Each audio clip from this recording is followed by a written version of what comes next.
Assalamualaikum warahmatullahi wabarakatuh. Selamat datang dan salam sejahtera saya ucapkan kepada para hadirin, para hadirat sekalian dan juga kepada para asatizah dan para masyayikh yang turut bersama dengan kita pada malam ini. Jadi sebelum saya teruskan bercakap ni, boleh dengar ya suara saya? Jelas ya?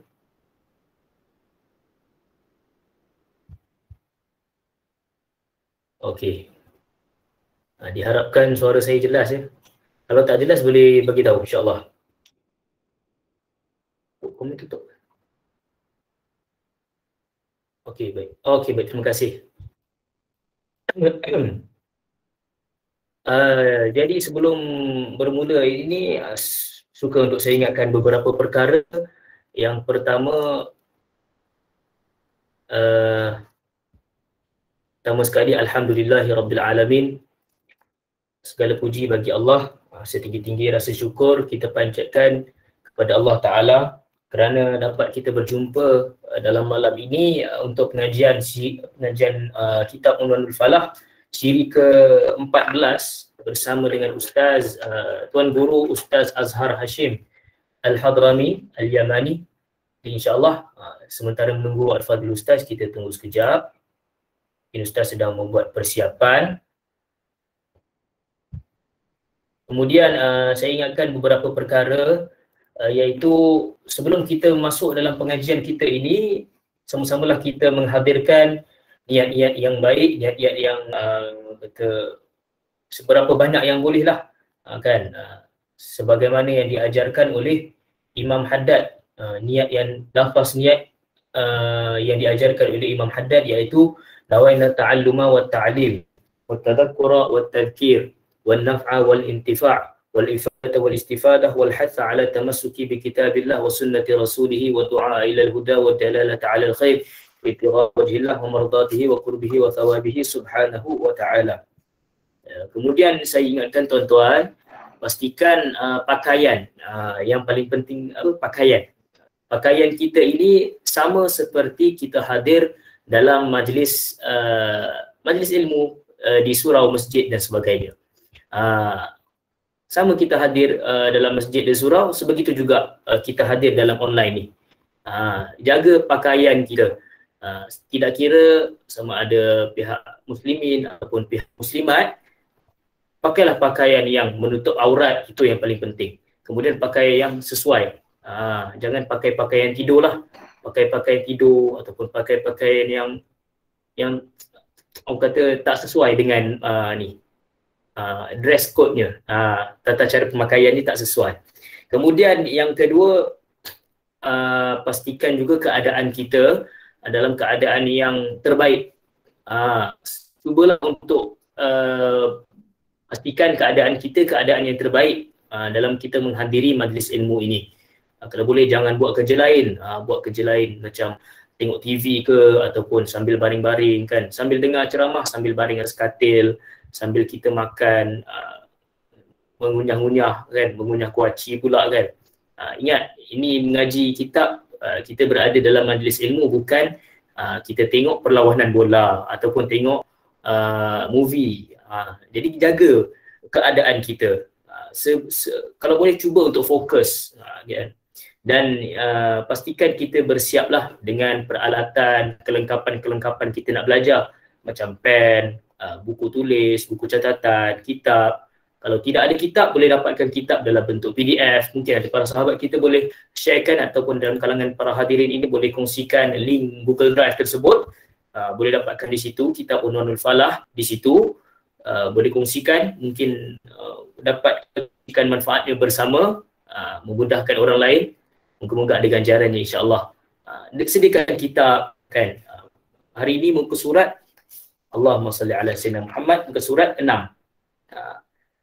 Ke-6 Wahdaniyah. Maafkan saya, muka surat 7. Ke-6 Wahdaniyah. Hari ini masuk bab baru, tak ingat muka surat berapa. Ke-7, muka surat 7. Daripada atas, 8 baris daripada atas. Ke-6 Wahdaniyah. Boleh bersiap di muka surat yang telah dinyatakan. Kemudian Untuk mikrofon, saya sangat ingatkan kepada tuan-tuan semua, pastikan mikrofon dimatikan sepanjang pengajian berlangsung supaya mengganggu pengajian.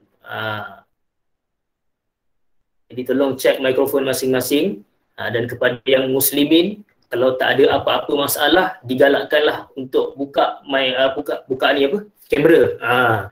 Dan kepada yang muslimin, kalau ada masalah kan, nak buka kamera, tak apalah.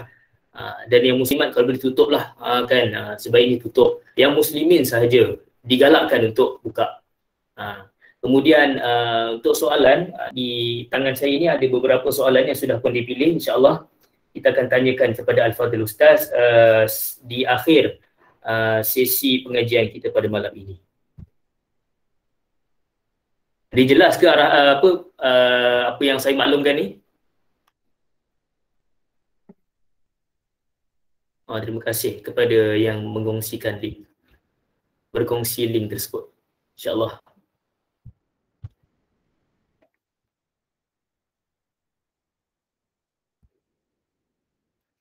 Jadi sementara menunggu ini, mungkin boleh buka kitab, sedia-sedia buat persiapan, duduk dan sebagainya, duduk dalam keadaan yang baik, kan.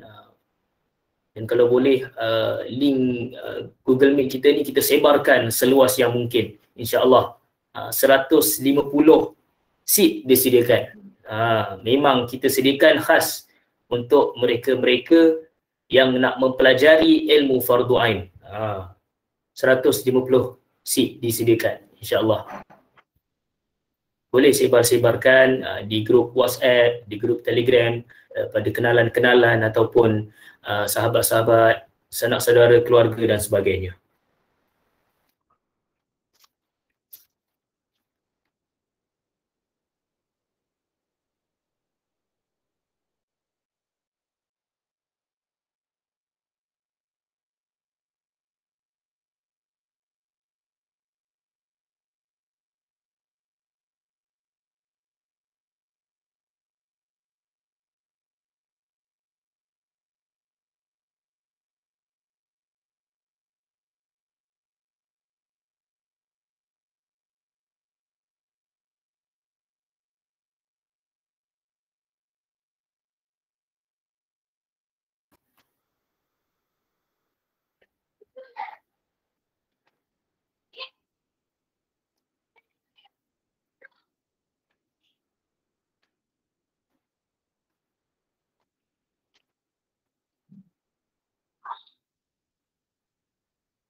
Sebelum mula saya nak ingatkan juga untuk ruang komen tu nanti, kalau boleh kurangkan mengomen waktu kelas nanti.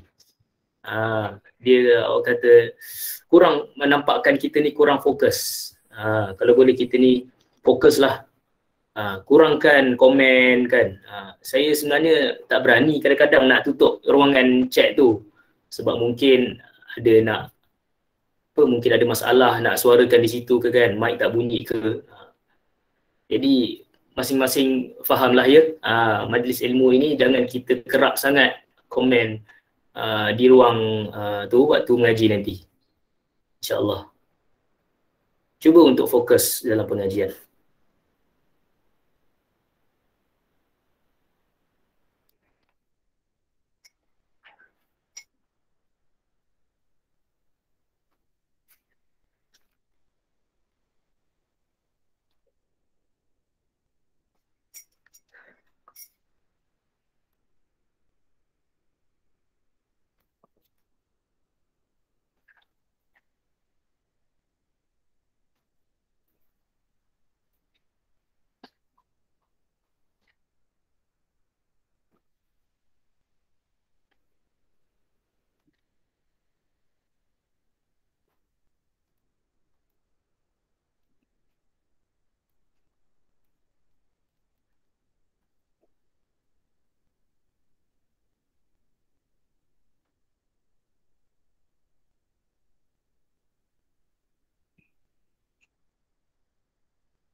Okay, baik.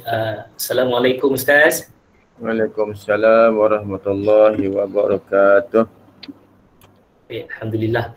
Jadi Ustaz sudah pun bersama dengan kita.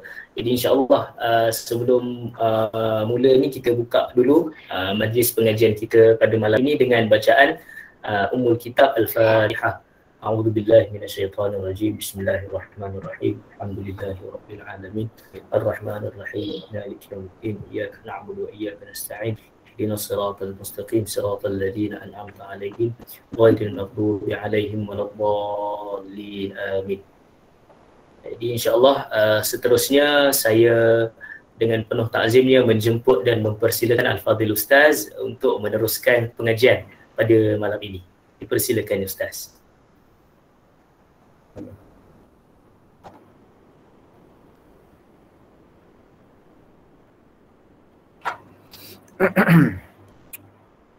Bismillahirrahmanirrahim. Alhamdulillahi rabbil alamin. Wassalatu wassalamu ala ashrafil anbiya'i wal mursalin wa ala alihi wa sahbihi ajma'in. Qala rabbi syrah lana sadrana wa yassir lana umurana wahlul 'uqdatam min lisanina yafqahu qawlana.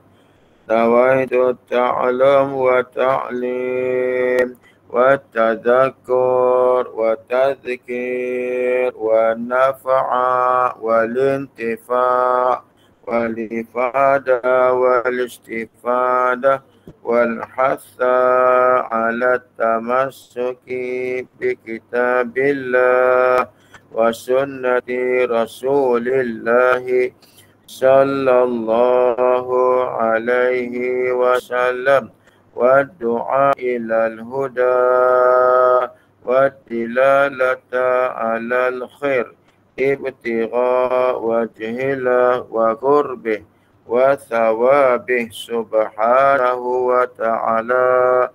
Subhanallah walhamdulillah wa la ilaha illallah wallahu akbar wa la hawla wa la quwwata illa billahil aliyyil azim.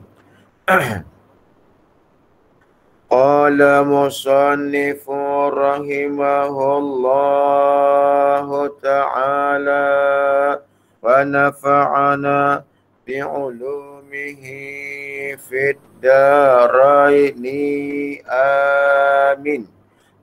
Kata dia, keenam wahdaniyah.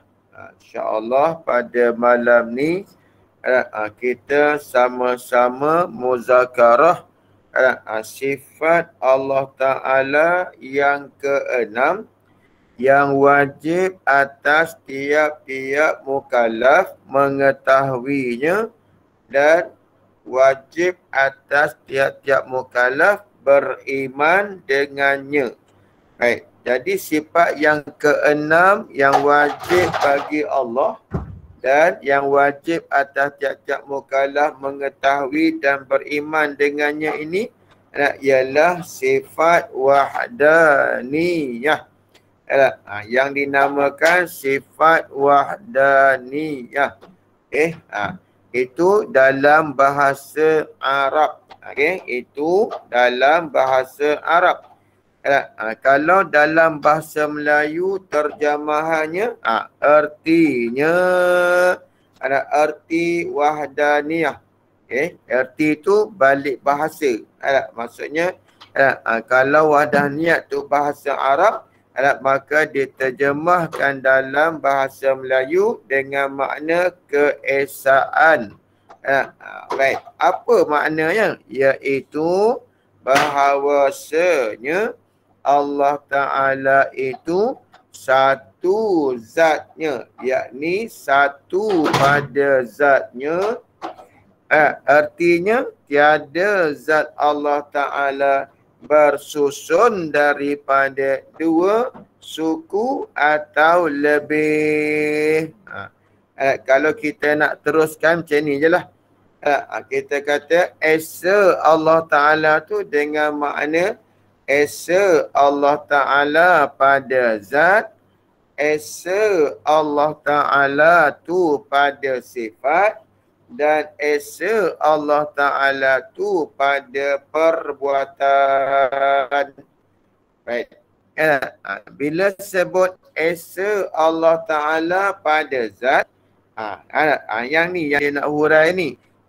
Satu zatnya, yakni satu pada zatnya, ataupun tunggal pada zatnya, ataupun Esa pada zatnya. Baik, apa makna Esa Allah Ta'ala pada zat tu? Artinya tiada zat Allah Ta'ala, tiada zat Allah Ta'ala bersusun daripada dua suku. Maknanya dua juzuk atau lebih daripada dua juzuk. Yang dimasukkan juzuk-juzuk tu ialah bahagian-bahagian. Macam kita ni kan. Zat kita ni berjuzuk tak? Ya. Zat kita ni lebih daripada dua juzuk. Bahkan lebih daripada tiga juzuk. Cuba tengok macam mana zat kita ni. Zat kita ni kan, walaupun nampak seorang manusia, tetapi zatnya itu bersusun. Bersusun daripada satu zat atau bersusun daripada dua zat atau lebih. Macam mana bersusun dua zat atau lebih tu? Seperti tengok ya, zat kita ni seperti ada kulit, ada tulang, ada otot ataupun daging, ada darah, ada urat. Itu semua juzuk-juzuk yang melengkapkan kejadian kita. Melengkapkan kejadian kita. Berjuzuk. Mana zat kita ni berjuzuk-juzuk. Berbahagian-bahagian. Lepas tu pula, walaupun dah bersusun, ada kulit, ada tulang, ada darah, ada otot, ada daging, ada urat. Lepas tu disusun pula kepala di atas. Di kepala saja ada berapa juzuk dah tu. Telinga satu juzuk, kanan kiri dua juzuk. Hidung lagi, mata lagi, mulut lagi. Berjuzuk-juzuk belaka. Yang ni bersusun-susun. Zat kita tu daripada dua atau lebih zat, lebih juzuk. Maka tak dinamakan zat kita ni Esa. Tapi zat Allah Ta'ala tu Esa dengan makna tidak bersusun daripada dua suku, yakni dua juzuk, dua bahagian, tak ada atau lebih. Tu zat Allah Ta'ala macam tu lah. Baik. Okay, kemudian dan tiada zat yang lain menyerupaikan zat Allah Ta'ala. Baik ya. Jadi kan apa ni dalam kitab Unwanul Falah ni, kitab ni kan Syekh Ahmad bin Muhammad Zain bin Mustafa Al-Fatani, dia karang kitab ni kan untuk orang-orang awam yang baru mempelajari ilmu usuluddin. Sebab tu dia tak hurai panjang-panjang. Berbeza dengan kitab dia yang nama kitab Faridah tu. Kitab Faridah tu dia berbeza. Kalau masuk bab wahdaniyat ni kan, dalam kitab Faridatul Faraid ataupun kitab-kitab lain lah, kita akan ada jumpa perbicaraan kitab dalam perbicaraan sifat wahdaniyat ni. Kita akan jumpa kamuttasil pada zat, kamumpasil pada zat, kamuttasil pada sifat, dan kamumpasil pada sifat, dan kamuttasil pada perbuatan, dan kam mumpasil pada perbuatan. Iaitu ada 6 kam. 6 kam ni ternafi, tertolak dengan wahdaniyatnya Allah Ta'ala tu pada zat, pada sifat dan pada perbuatan. Baik. Sungguh pun dalam kitab Unwanul Falah ni, dia tak tulis macam tu, tapi kita boleh sebut ya. Tengok ya. Jadi kan yang pertama tadi ni kata tiada zat Allah Ta'ala bersusun daripada 2 suku atau lebih daripada 2 suku. 2 juzuk ataupun lebih daripada 2 juzuk. Baik. Itu dinamakan apa? Itu dinamakan hasil pada zat.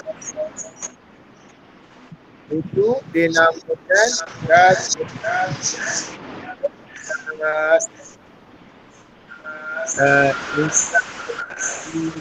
kalau mute-kan. Spontani tu, spontani human tu, boleh tak? Mute-kan.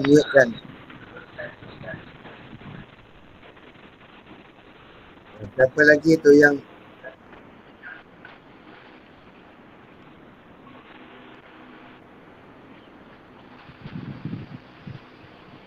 ada lagi yang buka? Baik, tengok ya. Okey, baik. Jadi, bila sebut tiada zat Allah Ta'ala bersusun daripada 2 juzuk atau lebih daripada 2 juzuk, itu dinamakan kab muttasil pada zat, yakni bilangan-bilangan yang berhubung pada zat. Bilangan-bilangan yang berhubung pada zat. Yang tu bila sebut kab muttasil pada zat.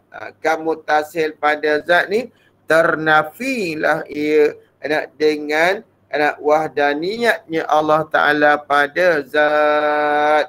Tu satu. Maknanya kita kena pegang zat Allah Ta'ala tu tidak bersusun daripada 2 zat ataupun 2 juzuk atau lebih daripada 2 juzuk. Tu kena pegang satu. Makna yang pertama pada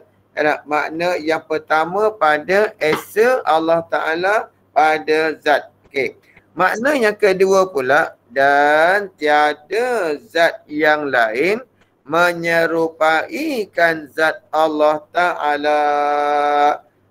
Maka tidak ada zat yang lain. Tidak ada zat yang lain serupa dengan zat Allah Ta'ala tu. Tak ada. Tu kalau ada,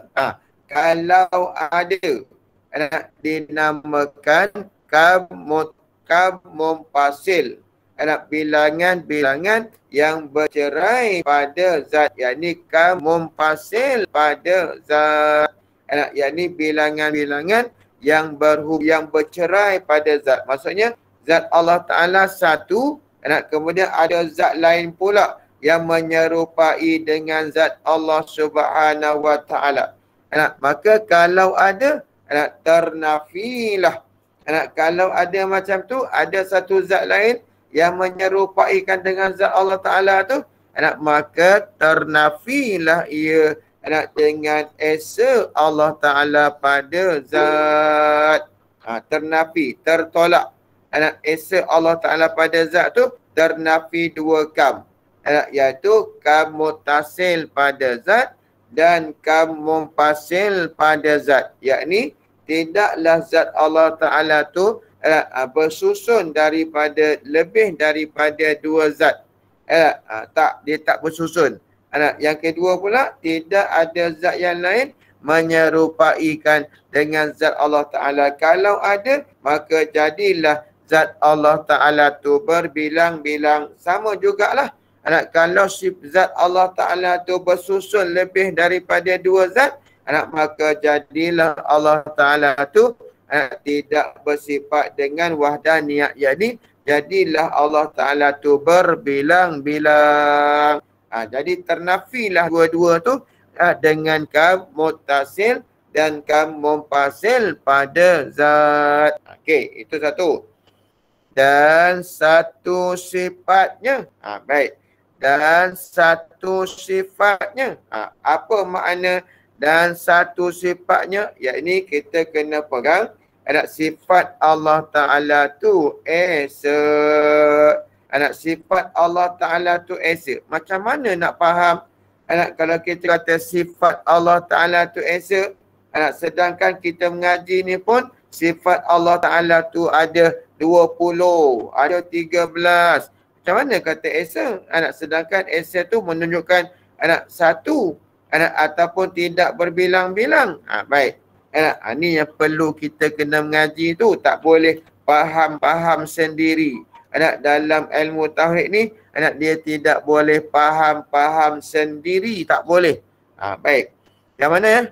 Artinya, anak tiada bagi Allah Ta'ala tu dua sifat atau lebih daripada jenis yang satu. Umpamanya, seperti ada dua kudrat.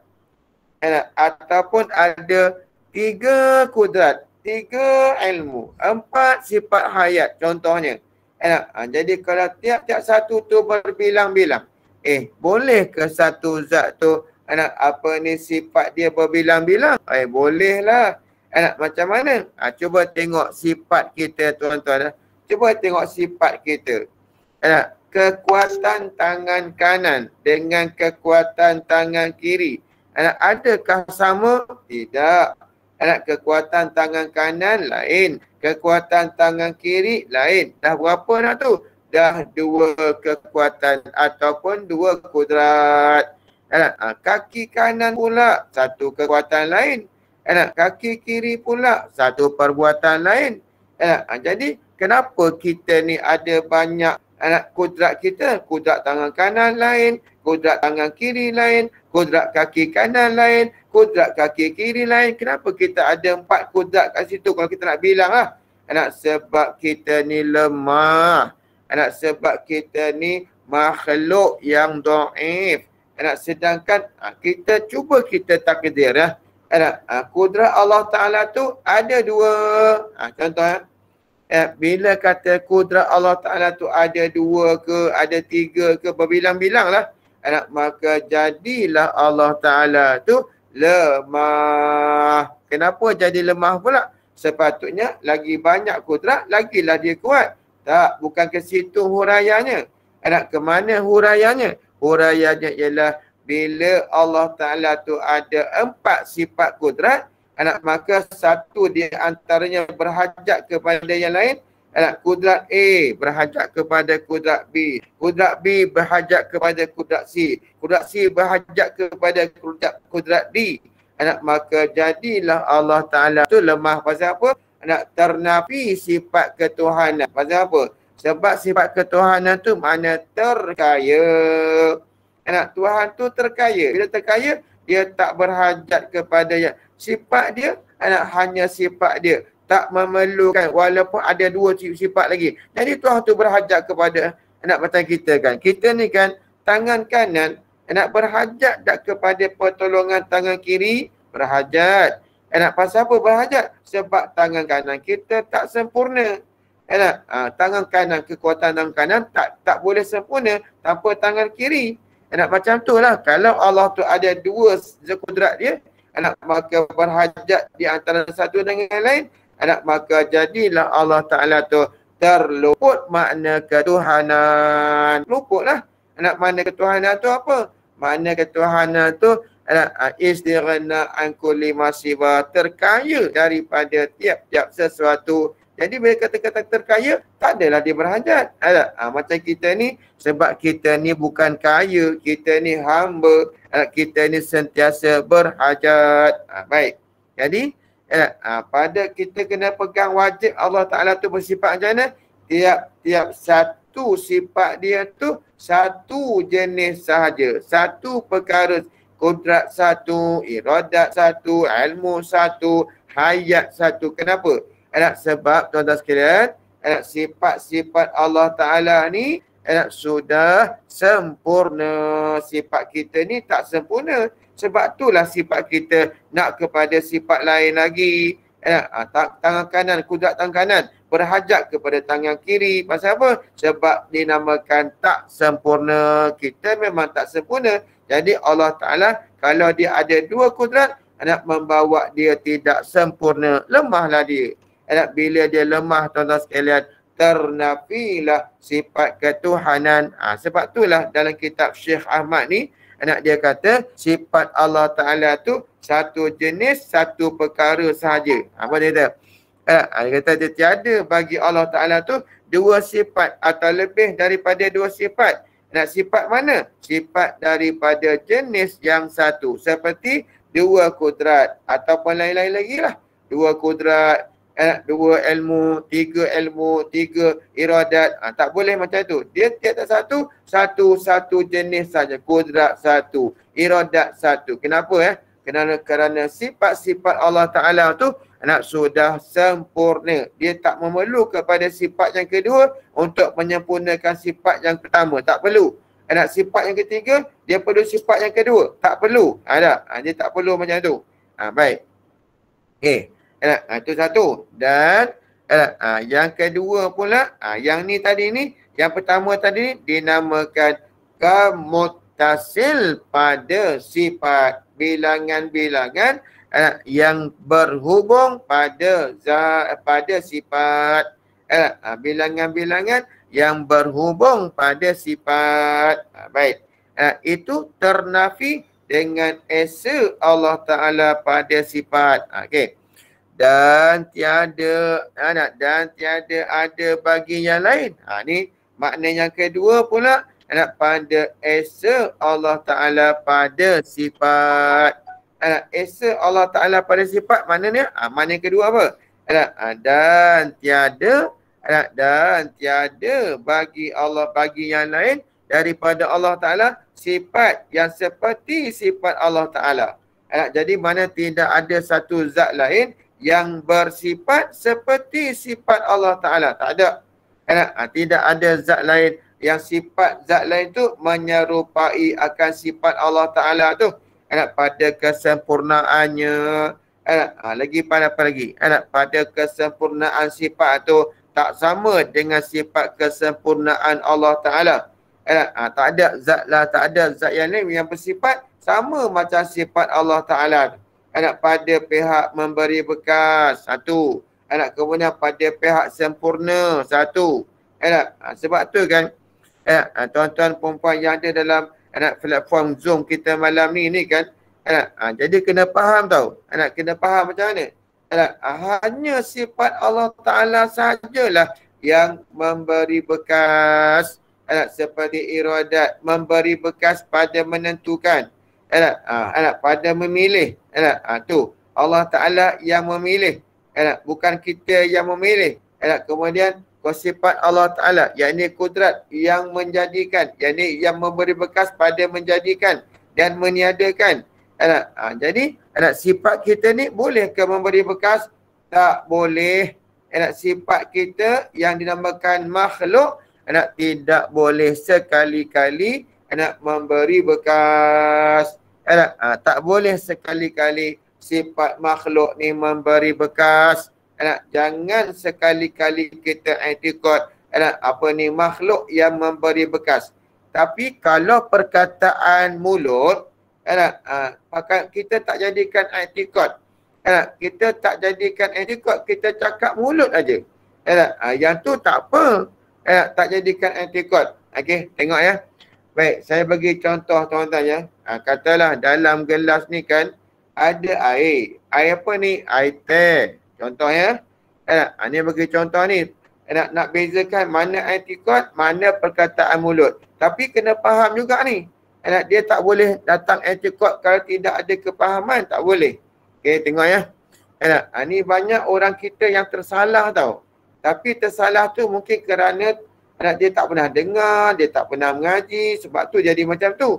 Okey, katalah dalam gelas kita ni ada teh. Okey, air teh. Jadi nak maniskan teh tu, kita letak gula. Gula tu makhluk tak? Ya, gula tu adalah makhluk Allah yang jadikan gula tu, tuan-tuan sekalian.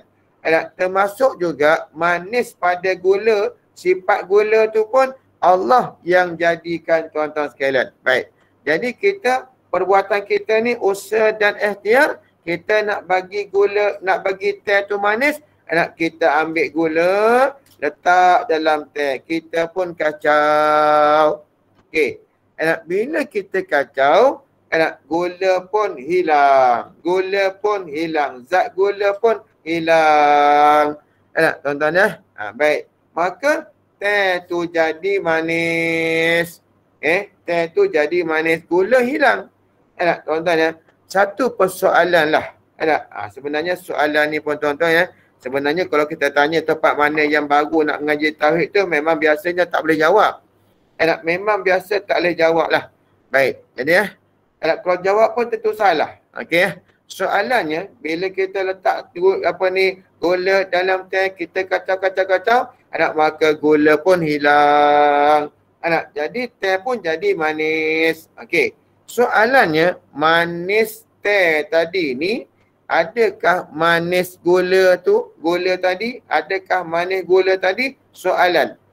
Soalannya, kena fahamkan soalan ni dulu. Okey. Kadang-kadang orang nak jawab tapi dia tak faham soalan. Bila tak faham soalan, sudah pasti salah. Dia kena faham dia punya soalan. Apa soalannya? Soalannya, manis pada teh tadi ni, adakah manis yang pada gula tadi? Siapa nak jawab? Kalau pun Cik Nazril nak jawab pun boleh. Kalau nak Cik Muhammad Farhan nak jawab pun boleh. Kalau Mak Asyik nak jawab pun boleh. Silakan. Siapa nak jawab? Adakah? Buat unmute. Siapa nak jawab? Unmute. Tak apa. Adakah manis teh tadi ni manis yang daripada gula? Tidak, Ustaz. Tidak. Tidak. Okey. Ada jawapan lain tak? Okey. Cik Farhan jawab, tidak. Ada jawapan lain tak? Muhammad Asyik. Macam mana Muhammad Asyik?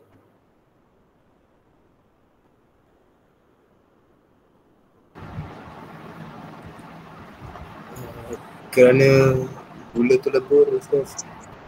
Gula tu lebur, betul? Manis yang dekat gula tu turun dekat air teh. Baik. Saya nak ada dua jawapan macam ni lah. Cik Muhammad Farhan kata tak. Itu ada tadi Fazlin ke siapa tadi jawab, dia kata tak juga. Dia kata tak. Tengok kalau dalam chat tu tengok dalam chat tu. Kalau tengok dalam chat tu, kata dia Putri Fazlin.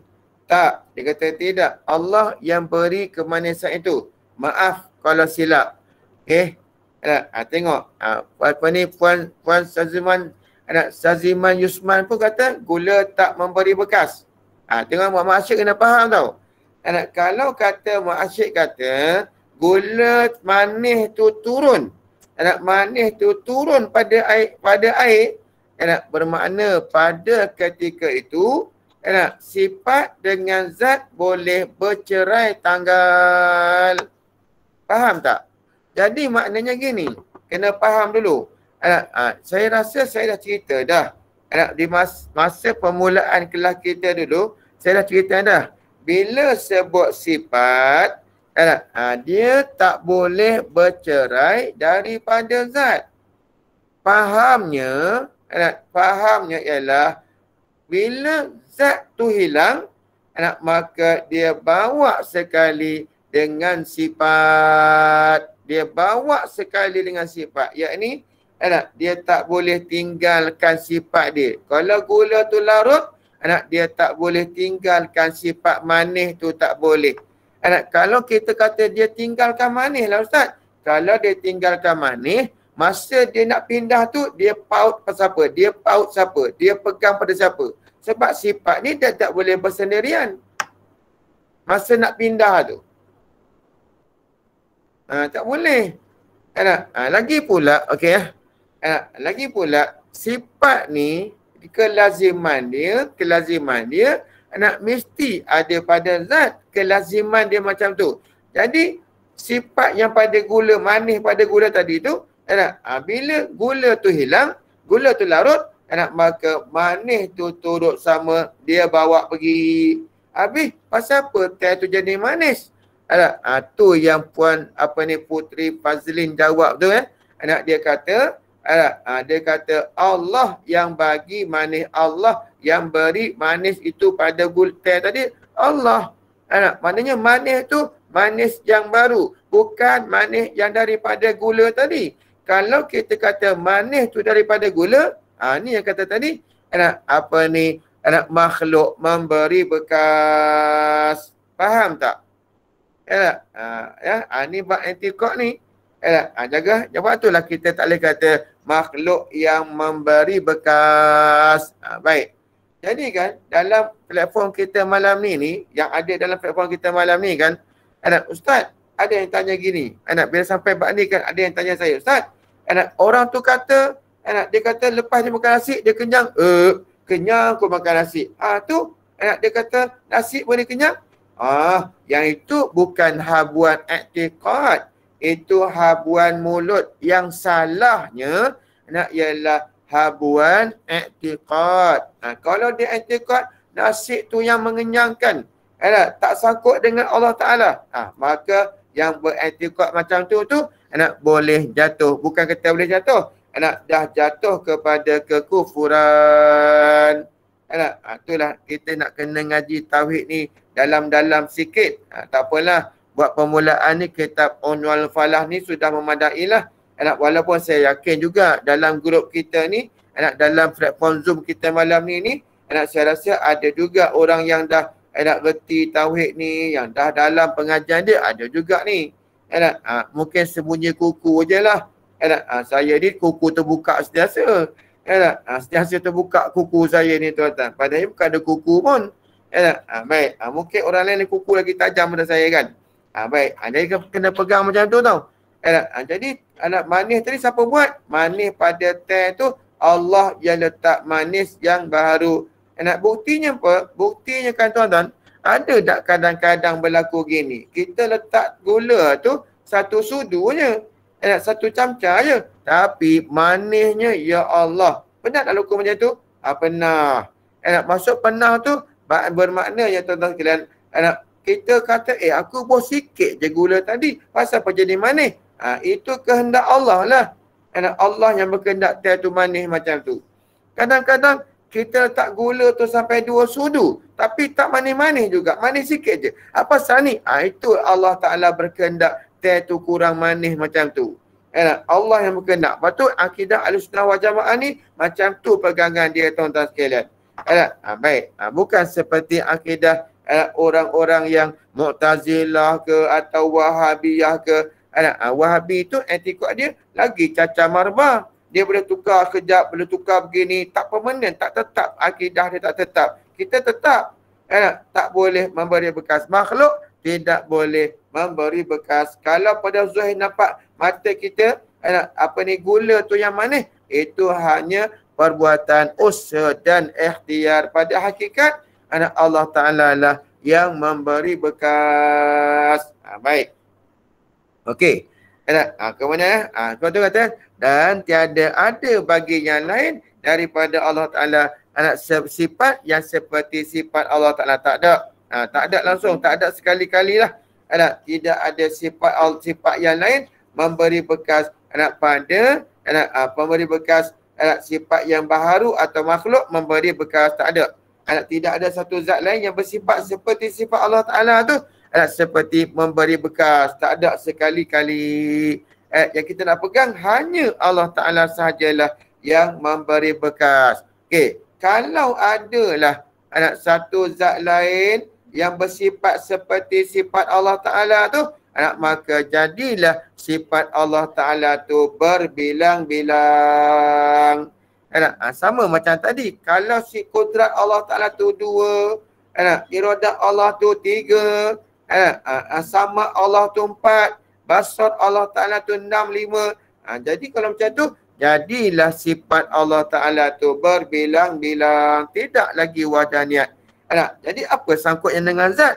Bila sifat tu berbilang-bilang, anak, pada zat, anak, maka membawalah zat tu juga jadi turut berbilang-bilang. Macam zat kita lah. Zat kita ni berbilang-bilang tak? Berbilang-bilang. Anak, sebab itulah sifat kita juga berbilang-bilang. Tu kena faham gitu tu. Baik. Tu yang kedua lah tu. Esa Allah Ta'ala anak pada sifat. Kita masuk pula yang ketiganya iaitu satu ataupun esa Allah Ta'ala anak pada af'al. Dalam ni kata satu af'alnya dan satu af'alnya. Satu af'al. Satu perbuatan Allah Ta'ala tu esa. Perbuatan Tuhan tu esa. Okay? Baik, macam mana nak faham yang kata perbuatan Allah Ta'ala tu esa? Sedangkan tengok Allah buat langit, Allah buat bumi, Allah buat manusia, Allah buat makhluk ni macam-macam. Baik. Macam mana kata satu pula? Tengok. Ngaji, kita tengok kitab, kita tulis, kita fahamkan. Masa saya ngaji dulu kan, babalah dia suruh saya jalankan 3 sekali. Dalam pengajian tu 3 sekali. Tengok kitab, yang ni kita baca, Tok Guru baca. Bila Tok Guru baca, kita perhati bacaan dia. Lepas tu, kita fahamkan apa yang dia baca. Lepas tu, hendaklah kita berfikir tentang apa persoalan yang ada di dalam kitab. Jalankan 3 ni sekali. Yang ni, masa Tok Guru tu baca kitab, kita bertengok. Sambil-sambil tu, kita cuba fahamkan. Kita cuba fahamkan apa yang dibaca, apa maksud, apa perkataan ayat yang ada dalam bacaan. Itu yang kedua. Dan yang ketiganya ialah kita fikir persoalan-persoalan yang ada di dalam perkataan tersebut. Barulah tuan-tuan sekalian berjalan 3 serentak untuk kita mendapat ilmu. Jadi sebab itulah yang ketiga tu, kalau kita cuba faham, tak boleh faham, akan timbul soalan. Bila timbul soalan, maka di situlah menghidupkan ilmu. Itu babalah dia peringat saya, dia peringat kami macam itulah. Dia peringat kami. Jalan fikir kita. Guna otak, guna akal kita yang Allah bagi tu. Untuk kita fikir persoalan-persoalan yang di dalam kitab tu. Baik.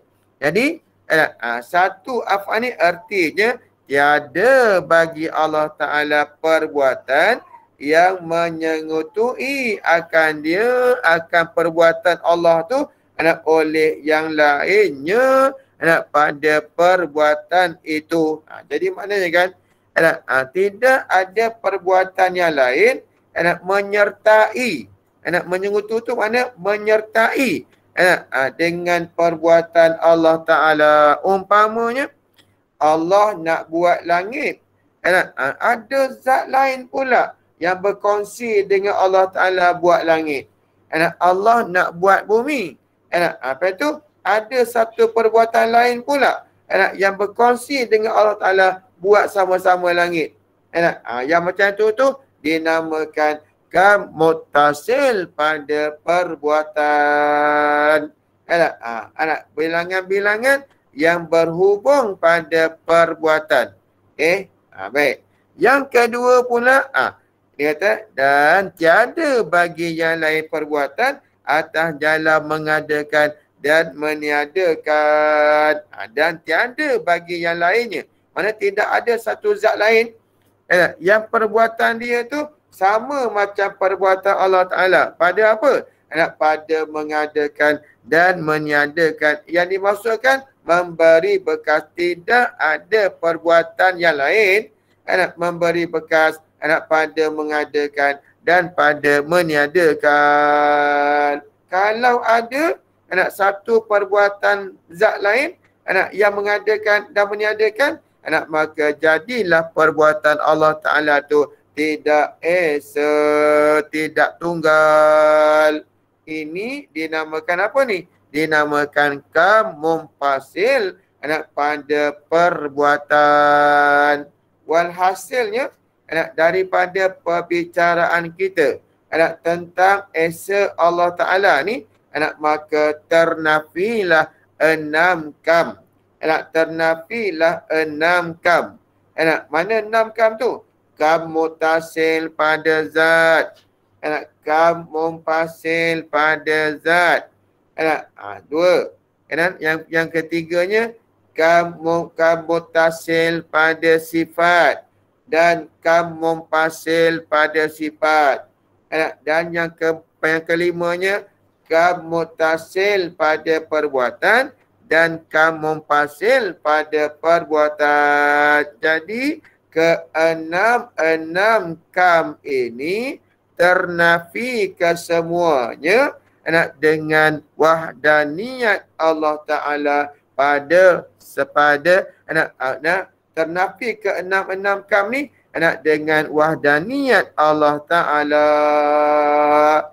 Bila Allah Ta'ala bersifat dengan wahdaniyat, maka automatiklah ternafilah ke enam kam tadi. Nafi 6 kam tu ternafi ke semuanya. Maksudnya siapa ni zat Allah Ta'ala, esa Allah Ta'ala ni tidak bersangkut dengan 6 kam tadi, tuan-tuan sekalian. Baik. Kemudian ini kalau tak faham, tolong tanya ya. Kalau tak faham ataupun nak bagi pasti lagi, nak bagi orang petani kata nak bagi cerap lagi, nak bagi tahqiq lagi. Baik. Okey. Kena dia? Kena tanyalah. Okey. Mustahil lawannya. Ini perkataan ni boleh kita baca gini lah. Dan bermula lawannya, lawan bagi wahdaniyat tu mustahil.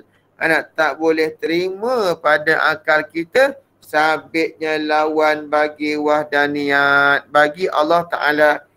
Apa dia? Iaitu yang mustahil tu, yang tak boleh sabit pada akal kita tu, ketiadaan esa pada zat dan ketiadaan esa pada sifat dan ketiadaan esa pada af'al. Yang tu kan tak esa pada zat Allah Ta'ala, tak esa pada zat, tak esa Allah Ta'ala pada sifat, tak esa, dan tak esa Allah Ta'ala pada perbuatan pun tak esa. Jadi kalau kita yang mengaji ni tuan-tuan ya, kalau kita nak buat homework kita lah, habis kita punya kelas ni kita ada homework ni, kita akan tulis esa Allah Ta'ala pada zat terbagi ternafi 2. Ternafi 2 kam. Kita buat diagram dia. Ni kalau saya baca kitab ni di surau ke, di masjid ke, di rumah ke, di pejabat ke, saya minta papan putih. Tapi sebabkan kita di platform Zoom ni, kita tak boleh guna papan putih. Jadi kita tak nampak tulisan. Jadi tuan-tuan kena buat sendirilah. Esa Allah Ta'ala pada zat, 2 kam ternafi. Kam mutasil pada zat, apa dia? Tulis. Kam mutasil pada zat tu ialah tidak ada zat Allah Ta'ala tu bersusun daripada 2 zat atau lebih. Baik. Kalau esa Allah Ta'ala pada sifat mana yang kedua tu, apa dia? Ternafi kam mumpasil pada zat. Apa makna dia? Tidak ada zat yang lain serupa dengan zat Allah Ta'ala. Ternafi itu 2 kam tu, ternafi kedua-dua sekali. Buat macam tu. Buat macam tu dalam kitab kita tu. Kalau saya ngaji dulu kan, saya ambil kertas A4 yang kecil, kertas photostat yang kecil tu, saya garis kat situ, saya tulis buat diagram kecil, tempel dalam kitab. Sampai bila-bila pun kitab tu takkan hilang dah. Apa tu sebab kita dah tempel kertas kat situ. Kita ingatlah. Baik. Jaga. Itu cara orang ngaji dulu macam tu lah. Cara orang pondok ngaji macam tu lah dulu. Ngaji macam tu lah. Tok Guru dulu ajar macam tu. Baik. Esa Allah Ta'ala pada sifat pula. Buat 2 pula. Ternafi kam mutasil pada sifat. Maknanya sifat Allah Ta'ala tu tidak ada 2, 3, 4, 5. Tak ada. Satu-satu jenis. Okey. Kemudian esa Allah Ta'ala pada sifat, mana yang kedua pula? Ternafi kam mumpasil. Macam mana? Tidak ada zat lain yang sama macam sifat Allah Ta'ala. Macam tu. Seterusnya. Okey. Jadi Tidak esa Allah Ta'ala pada zat, tidak esa Allah Ta'ala pada sifat, dan tidak esa Allah Ta'ala pada af'al, yakni perbuatan tu mustahil. Yang kita pegangnya ialah mesti zat Allah Ta'ala tu esa. Dengar mana tadi lah. Mesti sifat Allah Ta'ala tu esa. Dengan macam tadi huraian tadi. Dan mesti perbuatan Allah Ta'ala tu esa. Macam tadi juga. Macam mana huraian dalam kitab tu tuan-tuan. Yang tu yang kita nak kena pegang. Jadi kan bila kita ngaji wahdaniyat Allah Ta'ala pada zat ni kan tuan-tuan. Maka kan dengan mudah kita faham akidah orang Wahabi tu salah. Akidah orang Wahabi tu tak betul. Kenapa? Dia kata Allah Ta'ala tu bertangan. Dia kata Allah Ta'ala tu berjuzuk, ada mata, ada muka. Tu sudah melambangkan Allah Ta'ala tu ada juzuk-juzuk. Jadi kita ngaji wahdaniyat Allah Ta'ala pada zat ni dengan mana apa? Dengan mana zat Allah Ta'ala tu tidak berjuzuk-juzuk. Ni Wahabi dia tak faham yang ni laku ni. Dia tak faham yang ni. Sebab tu dia pegang Tuhan tu berjuzuk. Sebab itulah ayat-ayat Quran yang menunjukkan Allah Ta'ala tu seperti manusia atau makhluk wajib ditakwil. Wajib kena takwil. Pasal apa? Sebab dia menyamakan Allah tu dengan makhluk. Sedangkan ada ayat lain yang menyebutkan yang Allah Ta'ala tu takkan sama dengan makhluk. Macam mana? Macam kata lamnya walam yakul lahu kufuwan ahad. Tu pun dah jelas. Laisa kamitslihi syai'un wa huwas samiul basir. Itu pun dah jelas. Dia tak tahu, dia tak nampak, dia nampak satu ayat Quran tu saja. Baik, sedangkan banyak lagi nas dalil yang Allah Ta'ala menyatakan dalam Quran yang dia tak sama dengan makhluk. Okey. Kemudian mana dalil, mana tanda yang Allah Ta'ala tu bersifat dengan wahdaniyat. Okey. Mengetahui dalil ni wajib ni.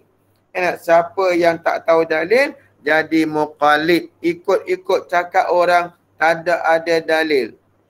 Ikut cakap orang tapi tak ada dalil. Itu namanya muqallidun. Muqallid tu ikut cakap orang, tidak ada dalil. Orang yang muqallid ni iman dia tu dalam bahaya. Boleh jadi jatuh kepada kekufuran, yakni tak terpakai imannya, ataupun boleh jadi berdosa besar dengan sebab meninggalkan pengajian. Sedangkan ni kitab Syekh Ahmad ni bila kita mengaji, dia letak siap-siap dalil dan kita tak perlu cari pun. Ulama dah tolong kita. Patutnya tuan-tuan kita kena terima kasihlah pada Syekh Ahmad bin Muhammad Zain bin Mustafa Al-Fatani yang sudah menunjukkan kepada kita dalil-dalil nas-nas. Jadi tak perlu kita cari sendiri. Dah siap dah. Ni orang zaman sekarang ni tuan-tuan payah. Bila mengaji tu tak nak, bila belajar tu tak nak, dah jadi muqallid. Bahaya pada iman dia tuan-tuan. Sebab dia tak mengaji, dosa besar. Boleh jadi jatuh kepada kekufuran kalau tak ada dalil. Jadi muqallid. Sebab ada ulama kata orang yang muqallid ni tak terpakai imannya. Baik, kalau macam tu, mana dalil wahdaniyat ni? Bahawasanya jikalau, ini dalil akal lah ni. Syekh Ahmad letak dalil akal. Jikalau tiada esa Tuhan, kalaulah Tuhan tu tak esa, yakni tak esa pada zatnya, tak esa pada sifatnya, tak esa pada perbuatannya, apa jadi? Dia kata, jika tidak esa Tuhan, hanya berbilang-bilang ia pada zat, berbilang-bilang pada sifat, berbilang-bilang pada af'al, apa jadi? Nescaya tiada didapatkan segala makhluk ini. Cuba tengok.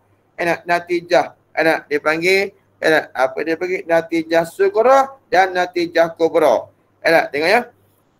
Kalaulah Allah Ta'ala tu tak esa pada zat, kalau Allah Ta'ala tu tak esa pada sifat, kalau Allah Ta'ala tu tak esa pada perbuatan, Nescaya tiada dapatkan segala makhluk ini. Tengok. Kerana pasal apa tak ada makhluk pula kalau Tuhan tak esa pada zat? Apa sangkut pautnya Tuhan tak esa pada zat, maka tidak ada makhluk?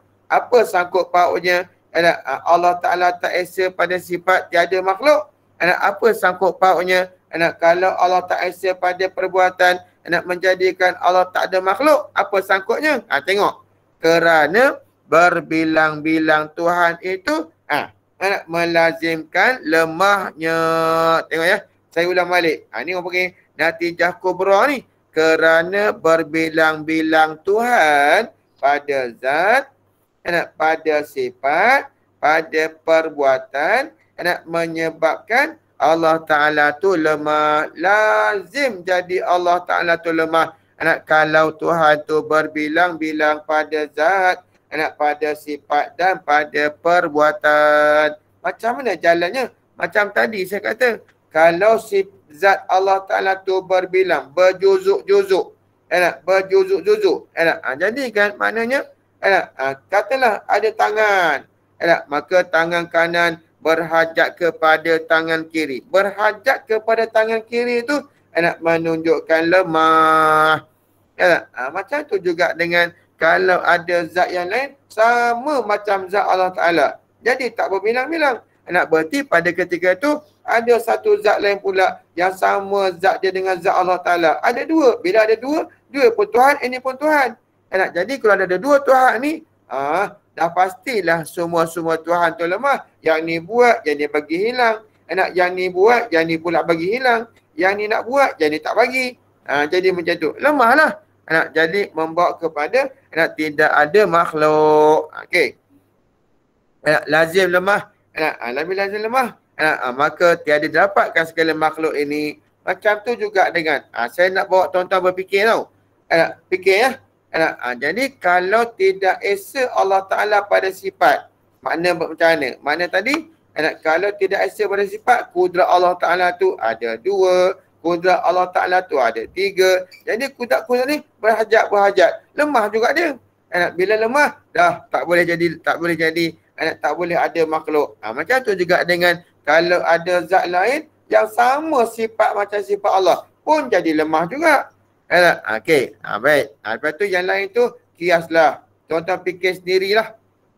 Tapi saya tak kata lu fikirlah sendiri, tak katalah macam tu. Saya tak katalah macam tu. Fikir sendirilah. Saya ngaji dulu kan tuan-tuan. Baba selalu kata begini. Jadi anak murid ni dia kata, jangan tunggu Tok Guru tu suap aja. Jadi jangan bagi Tok Guru tu bagi. Jadi kita senangkan kerja Tok Guru kita. Macam mana buat? Kita fikir, kita usaha sendiri. Tak faham, bukan tanya Tok Guru dalam rumah tu tak. Kita cari kepala telaahkan pondok tu, tanya. Yang lama-lama je pandai-pandai tu kita tanya dia. Itu sistem pondok. Sistem pondok ni kan sistem tolong menolong. Tok Guru dia mengajar. Lepas tu mengajar tu ada yang dah jadi alim. Tapi duduk orang Tok Guru, kita pergi rujuk pada dia. Bukan berdasar kepada umur. Itu memang sistem pondok macam tu. Saya yakin tuan-tuan kalau sekiranya sistem pondok ni kan direalisasikan di sekolah-sekolah ataupun di universiti, saya rasakan tuan-tuan kan ilmu kita ni tuan-tuan cukup sempurna. Nisbah pada makhluk ni lah. Kalau dia realisasikan sistem pondok ni di UUM, di UKM, di UM, UPM, USIM, apa lagi. Direalisasikan sistem pondok tu. Apa siapa tuan-tuan? Yang kita ikut sekarang ni bukan sistem Islam, bukan sistem pondok ni. Kita ikut sekarang ni sistem barat. Sebab tu tuan-tuan minta maaf lah. Saya bukan nak kata apa ni Ustaz admin ni kan saya bukan nak merendahkan sistem yang ada yang sekarang ni. Tapi sebenarnya sistem tu, saya bagi contoh satu aja. Tengok ya. Dalam bila masuk universiti kan, dia masuk universiti tu, kita tak boleh pilih, tak boleh ambil semua mata pelajaran. Masuk universiti kita kena pilih. baik pendidikan tu pendidikan baik dunia ataupun kita kata kita sebut sebagai bukan pengajian agama lah. Kita pilih satu je. Nak apa? Engineer. Ambil engineer. Engineer apa? Oh, engineer literate je. Dia tak mengaji engineer lain. Macam agama pun macam tu juga. Sistem agama kan. Kita tengok kat UIA tu. Nak ambil apa? Oh, ambil usul fiqah. Dia ngaji usul fiqah tu sampai bila pun tak tahu. Tapi di pondok tak. Di pondok, Tok Guru baca kitab apa? Okey. Ya, Tok Guru baca kitab usul fiqah. Ramai-ramai ngaji usul fiqah. Baik. Tok Guru baca kitab apa? Nahu. Apa kitab apa? Alfiah. Ramai-ramai ngaji alfiah. Macam tu. Dia tak ada asing-asing. Macam tu. Nampak tak? Ini orang putih ni nak bagi kita ni apa tuan-tuan? Nak barat, nak rosakkan kita ni. Dia buat macam tu. Padahalnya tuan-tuan, padahalnya semua ilmu tu bukannya dilarang kita mengaji tak. Nampaknya dia kecilkan skop tu. Jadi ada orang balik keluar dari universiti, dia ambil ekonomi Islam. Contohlah, dia ambil ekonomi Islam. Dia mengajar tauhid, tak pandai. Pasal apa tak pandai? Sebab dia universiti dulu, dia ambil ekonomi Islam. Macam tu tuan-tuan. Jadi sebab itulah saya fikir, tapi jangan suruh saya jadi Menteri Pendidikan pula.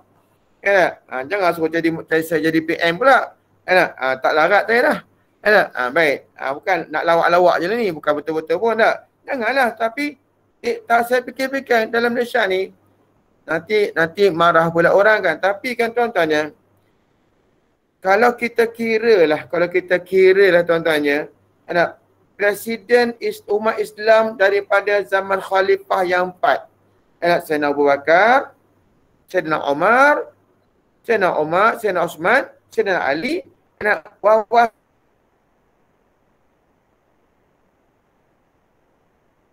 mereka nak bawa rakyat masuk syurga. Faham tak? Wawasan mereka nak bawa umat masuk syurga. Tapi tuan-tuan, bila ganti yang baru-baru ni tuan-tuan, sama juga dengan presiden yang lepas daripada itu pun wawasan. Tapi tak ada wawasan orang pemimpin umat Islam hari ni nak bawa umat masuk syurga tak. Sebab tu tuan-tuan kan, jadi cacar marba pendidikan, cacar marba. Tengok dalam universiti tu pun ada akidah tak betul. Di kalangan mufti pun berbalah-balah. Pegang, ada mufti yang pegang salah. Macam mana tuan-tuan? Sebab apa punca daripada ini orang putih buat ni? Punca daripada asal. Saya teringat Babalah kata tuan-tuan. Saya teringat Babalah katakan, kalau dihilir tu air sungai tu keruh, tak mungkin di hulunya jernih. Faham tak? Itu Babalah kata. Babalah kata, kalau dihilirnya air sungai tu keruh, tak mungkin air di hulu tu jernih. Pasal apa? Sebab air yang dihilir tu akan mengalir bawa ke hulu tuan-tuan sekalian. Bawa ke bawah kan. Keruhlah bawah tu. Jadinya dia kacau di atas, di bawah akan turut menjadi kacau. Itulah barat ni tuan-tuan. Sistem ada BA lah, ada MA lah, ada master lah. Itu semua sistem tuan-tuan. Sistem tak boleh dipakai dalam sistem agama ni tuan-tuan. Tak boleh sekali-kali. Sistem kena habis kitab. Di universiti, mana ada habis kitab? Cedok sikit. Tapi kita ngaji pondok, kulit ke kulit. Babalah tuan-tuan. Tuan-tuan tengok kitab apa? Tengok kitab penawar bagi hati tuan-tuan ya. Kitab penawar bagi hati tu. Di pondok tuan-tuan. Babalah tu. Dia dalam kitab tu kan, di last, di terakhir tu, akhir kitab penawar bagi hati tu, ada burung 2 ekor. Ada gambar burung 2 ekor. Gambar burung 2 ekor tu pun dia hurai lagi. Bukan tulisan. Burung 2 ekor tu dia hurai lagi. Subhanallah. Masya Allah. Tabarakallah. Tu. Daripada kulit ke kulit habis tu. Universiti tak boleh buat macam tu. Kalau buat macam tu tuan-tuan sekalian, banyak kerja lah pula pensyarah tu. Pensyarah tu nak rehat. 1 hari, 1 madah je. Satu madah je mengajar tuan-tuan sekalian. Lepas tu buat apa? Entahlah. Wallahu alam. Jaga ya. Baik. Jadi dalil kita mana? Kalau Allah Ta'ala tu bilang zat dia, sifat dia, perbuatan dia, maka melazimkan Allah Ta'ala tu lemah. Bila lemah, dan lemahnya itu, lemah Allah Ta'ala tu mustahil. Jalan lemah tu saya dah bagi. Walaupun tak dalam kitab, tapi jalan macam mana kalau Allah Ta'ala tu tidak berbilang-bilang, kalau Allah Ta'ala tidak esa, yang ini berbilang-bilang pada zat, pada sifat, pada perbuatan, menyebabkan Allah tu jadi lemah, saya dah hurai tadi dah. Macam mana jalan dia? Baik. Jadi mustahil. Kenapa? Kerana telah didapatkan segala makhluk ini atas rupa yang amat indah. Nampak tak? Jadi maknanya, dia kata kerana bukan makhluk tu tak ada, makhluk dah ada dah. Kerana telah didapatkan, mana telah adalah segala makhluk ini. Makhluk dah ada dah. Jadi tentulah Allah Ta'ala tu, yang Tuhan yang buat makhluk tu tak lemah. Pasal apa? Sebab makhluk tu dia buat atas rupa yang amat indah. Cuba tengok manusia, kejadian manusia tu. Kepala tu atas, badan, tangan, sesuai sangat dengan kemanusiaan tu tuan-tuan sekalian. Baik. Dan perbuatan yang amat teguh. Tengok perbuatan manusia tu. Maka sabitlah keesaan Allah Ta'ala tu pada zat, pada sifat dan pada perbuatan. Habis dah. Tuan-tuan, lepas tu dia kata, dan 5 sifat ini, mana sifat 5 ni? Sifat apa ni? Qidam, baqa, mukhalafatuhu ta'ala lil hawadis, qiyamuhu ta'ala binafsih, dan wahdaniyat. Wahdaniyat baru semua tadi kita habis huraian dia. 5 sifat ni dinama akan dia sifat salbiyah. Salbiyah tu mana apa tu? Tengok. Dan erti sulub salbin. Erti salbin itu menanggalkan. Menanggalkan. Ataupun meninggalkan. Tapi bapa dia macam menanggalkan. Menanggalkan. Kerana menanggalkan segala sifat ini akan segala kekurangan daripada Allah Ta'ala. Mana kan? Bila sebut sifat salbiyah, makna sifat salbiyah tu ialah menafikan sifat kekurangan pada zat Allah Ta'ala. Cuba tengok. Macam mana dikatakan sifat salbiyah tu? Menafikan sifat kekurangan. Tengok. Kita ambil satu contoh ya. Wahdaniyah.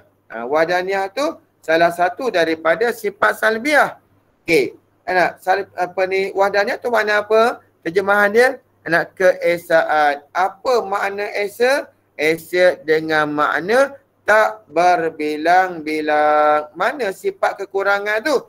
Berbilang-bilang tu sifat kekurangan. Jadi kita nafikan sifat kekurangan tu, yakni berbilang-bilang tu. Nak buat macam mana? Letak tak berbilang-bilang. Ambil lagi satu contoh. Apa lagi? Qidam. Qidam makna sedia. Qidam bahasa Arab, makna dalam bahasa Melayu sedia. Apa makna sedia? Sedia dengan makna tidak ada awal. Mana sifat kekurangannya? Ada awal tu sifat kekurangan. Kita nak nafikan kekurangan tu, letak tak pada tak ada awal, tidak ada awal. Jadi mana nafikan. Sebab itulah yang kata sifat salbiyah tu dengan mana negatif. Negatif mana tolak, menolak atau menanggal atau meninggalkan sifat kekurangan pada zat Allah Ta'ala. Okey, saya nak tambah sikit lagi. Kalau ada orang tanya macam ni, saya tambah sikit lagi. Untuk tambah kita punya pengetahuan. Walaupun bukan fardu ain yang ini. Tapi kalau kita tahu, bagus sangat. Okey, ada yang tanya saya. Dia kata, Ustaz, saya sebenarnya bukan ustaz ni. Tapi orang panggil ustaz jugalah. Tak senang hati saya orang panggil saya ustaz sebenarnya. Tapi orang panggil saya ustaz juga. Tak apalah ya. Kita Ustaz, bukankah semua sifat Allah Ta'ala tu menafikan kekurangan? Saya kata ya. Saya kata ya. Mana contoh dia? Seperti kudrat. Kudrat ni mana kuasa. Mana kuasa ataupun perkuasa. Jadi dengan sifat kudrat tu menafikan apa? Menafikan lemah.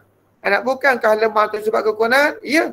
Saya kata ya. Nampak tak? Tetapi apa sebabnya sifat salbiah 5 tu aja nama sifat salbiah? Kenapa tak dinamakan kudrat pun sifat salbiah, iradat pun sifat salbiah, ilmu pun sifat salbiah? Kenapa 5 tu aja sifat salbiah?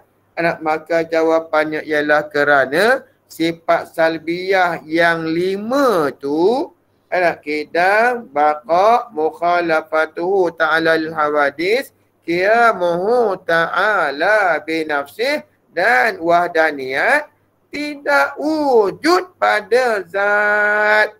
Tak ada pada zat. Sekira-kira kalau Allah buka hijab di antara kita dengan dia, dengan zat Allah Ta'ala, nescaya kita tidak boleh melihat sifat salbiyah. Tak boleh tengok sifat kidam, tak boleh tengok. Sedangkan sifat ma'ani, kudrat, iradat, ilmu, hayat, sama, basar dan kalam, 7 sifat tu wujud. Maknanya ada pada zat. Sekira-kira kalau Allah bukakan hijab, kita nampak zat Allah Ta'ala, maka kita boleh melihat sifat ma'ani Allah yang 7. Baik. Apa itu kan? Pernah tak dengar tuan-tuan ya? Pernah tak dengar salbi 100? Salbi 100. Tengoknya. Macam mana kata salbi 100 tu? Gini. Salbi 100 tu kan, sifat salbiah berapa? 5. 5 kali 20? Jawapannya 100. Macam mana pula Ustaz? Cuba tengok ya. Okey. Ambil satu sifat. Kudrat. Kudrat Allah Ta'ala ni sedia tak? Sedia. Kidam. Kudrat Allah Ta'ala? Kidam. Kudrat Allah Ta'ala? Baqa' tak? Baqa'. Kidam baqa'. Sifat kudrat Allah Ta'ala mukhalafah tak dengan makhluk? Mukhalafah.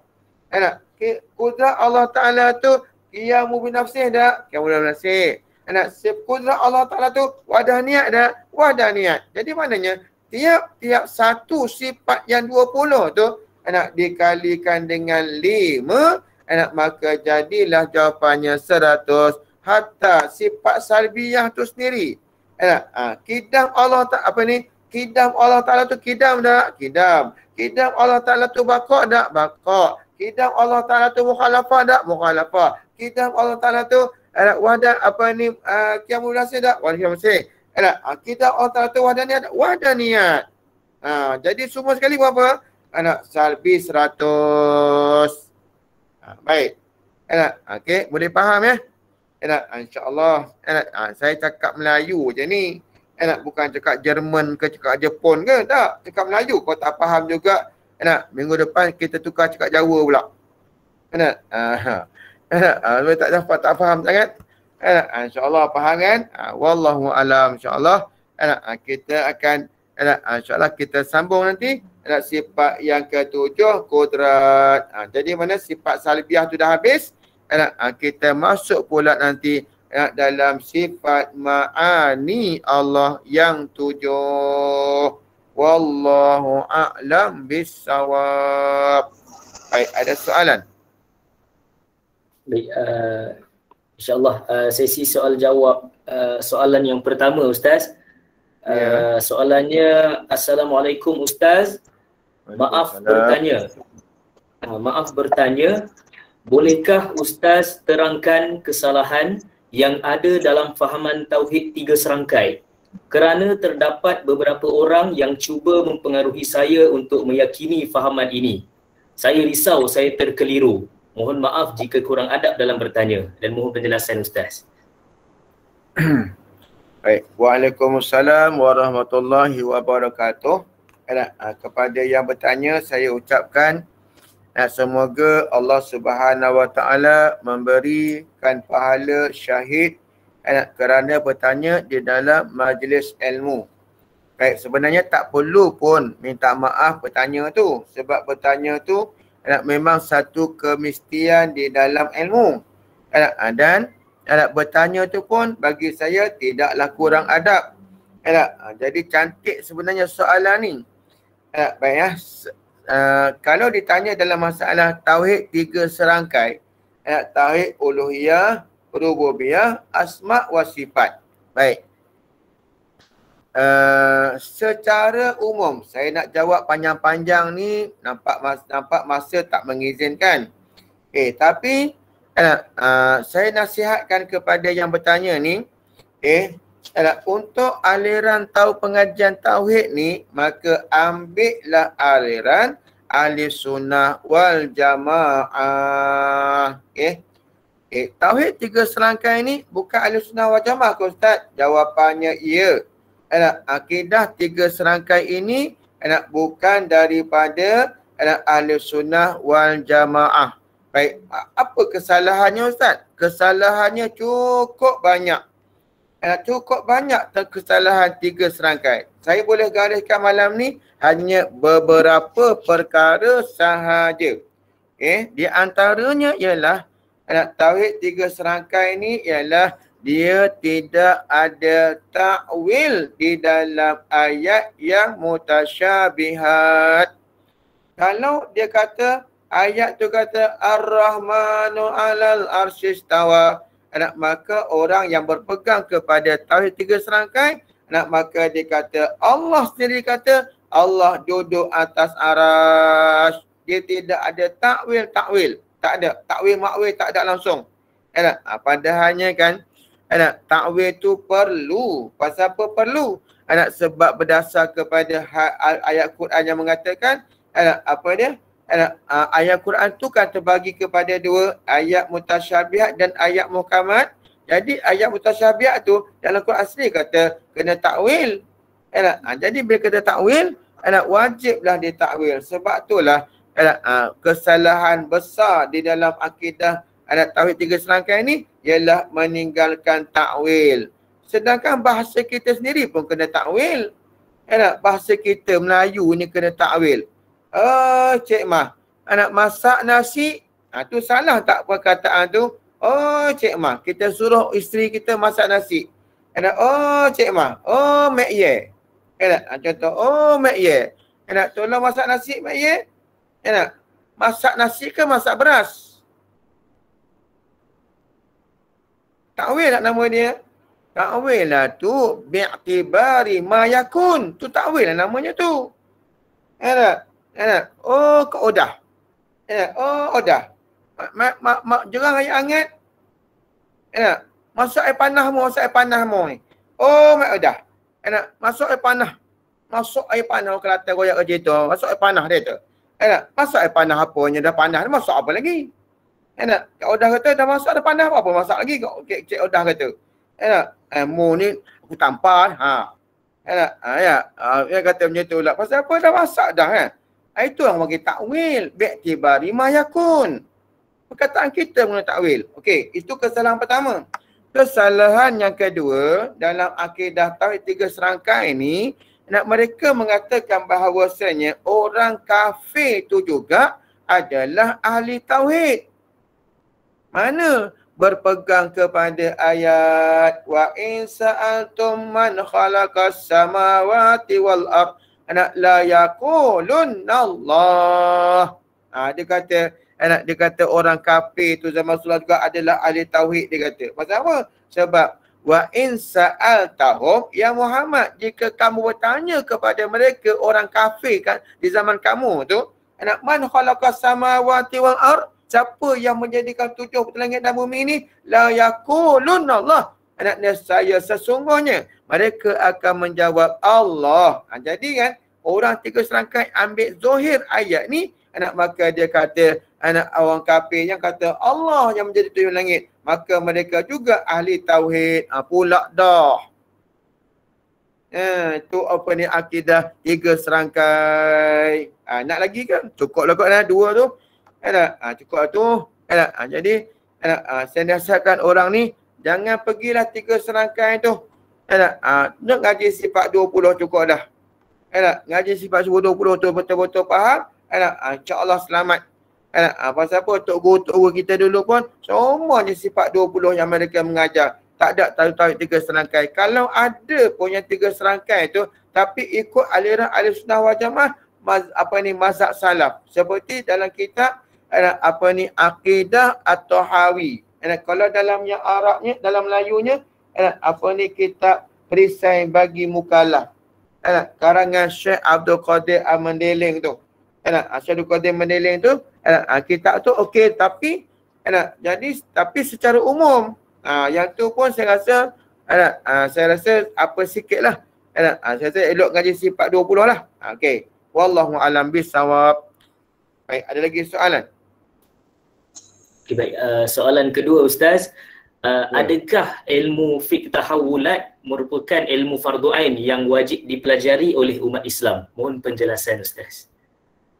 Kalau ikut Habib Abu Bakar Al-Adni, maka dia mengatakan bahawasanya fiqh tahawulat tu juga adalah fardu ain. Sebab apa tu? Sebabkan berdasar kepada hadis yang Jibril tu. Hadis Jibril tu kan di hujung hadis Jibril tu Jibril bertanya kepada Rasulullah mata sa'ah, bilakah berlaku kiamat? Maka tuan-tuan sekalian, bilakah berlaku kiamat? Maka Rasulullah mengatakan, dia sebut kalau tak silap saya lah, kalau tak silap saya, Rasulullah sebut, dia kata soalannya mal mas'ulu anha bi'a'lama minas sa'il. Tiadalah yang kena tanya tu lebih mengetahui daripada yang bertanya. Jadi kan pandang kepada pandangan ni mengatakan mengetahui alamat kiamat itu juga adalah perkara yang fardu ain. Kalau ikut Habib Abu Bakar Al-Adni Al-Masyhur, dia kata wajib fardu ain. Dia kata macam tu. Adapun ulama yang sebelum ni dia tak mengatakan itu fardu ain. Wallahu alam. Ada lagi soalan? Soalan seterusnya, soalan yang terakhir pada malam ini insya-Allah. Apakah status air yang berasal daripada buah-buahan seperti air buah kelapa ataupun air perahan buah limau dan seumpama dengannya?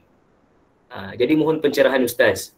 Baik, air terbahagi kepada 4. Yang pertama, air yang suci pada dirinya dan menyucikan benda lain. Yang kedua, air yang suci pada dirinya dan menyucikan benda lain juga, tetapi makruh menggunakannya. Itu yang kedua. Yang ketiga, air yang suci pada dirinya tetapi tidak boleh menyucikan benda lain.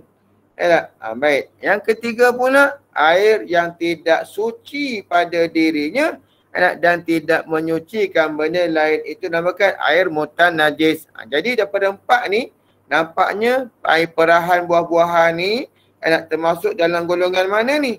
Masuk dalam golongan yang ketiga, iaitu air yang suci pada dirinya. Boleh minum, tetapi tak boleh mandi hadas.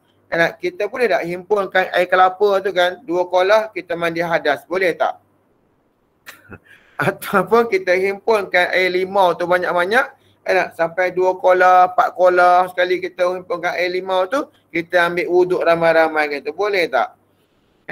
Tak boleh. Pasal apa? Sebab dia tidak boleh mengangkat hadas. Sebab dia termasuk dalam golongan air yang ketiga tu. Suci pada diri dia je. Tetapi tak boleh menyucikan benda lain. Wallahu alam. Ada lagi soalan? Okey, baik. Baik, itu sahaja Ustaz soalan pada malam ini, insya-Allah. Jadi terima kasih dan jazakumullah khair diucapkan kepada Al-Fadhil Ustaz untuk sesi pengajian pada malam ini. Moga-moga kita mendapat manfaat dan faedah daripada majlis ini, insya-Allah. Jadi dijemput sekali lagi Al-Fadhil Ustaz untuk bacaan doa penutup, dipersilakan. Bismillahirrahmanirrahim. Alhamdulillahirabbil alamin. Wassalatu wassalamu ala asyrafil anbiya'i wa mursalin wa ala alihi wa sahbihi ajma'in. Allahumma ya azimah sultan, ya qadiman ihsan, ya da'iman ni'am, ya katsira jud, ya wasi'al ata', ya khafiyya lutuf, ya jami' sana', ya haliman la ya'jal. Salli ya Rabbi ala sayyidina Muhammadin wa alihi wa sallim wa rada sahabati ajma'in. Allahumma lakal hamdu syukra wa lakal manu fadla wa anta rabbuna haqqa wa nahnu abidika riqa wa anta lam tazal jaka ahla ya miyasira kulli asir wa ya jabira kulli kasir wa ya sahiba kulli farid wa ya mughniya kulli faqir wa ya muqawiya kulli da'i wa ya ma'mana kulli makhir. Yassir alaina kulla asir wa tasir alaka yasir. Allahumma ya man la yahtaji ilal bayan wa tafsir, hajatuna kathira anta alimun biha wa khabir. Allahumma inni akhafu minka wa akhafu yakhafu minka wa akhafu mimman la yakhafu minka. Allah bihaqqi ma yakhafu minka najina mimma la yakhafu minka. Allah bihaqqi sayyidina Muhammadin ahrasna bi ainika lati la tanam wa kunafna bika nafika alladhi la yurab warhamna bi qudratika alaina wa la nalqata sakatuna wa raja'una wa sallallahu ala sayyidina Muhammadin wa ala alihi wasallam walhamdulillahi rabbil alamin. Taqabbalallahu minkum. Amin amin ya rabbal alamin. Terima kasih dan jazakumullah khair diucapkan kepada Al-Fadhil Ustaz untuk pengajian pada malam ini dan juga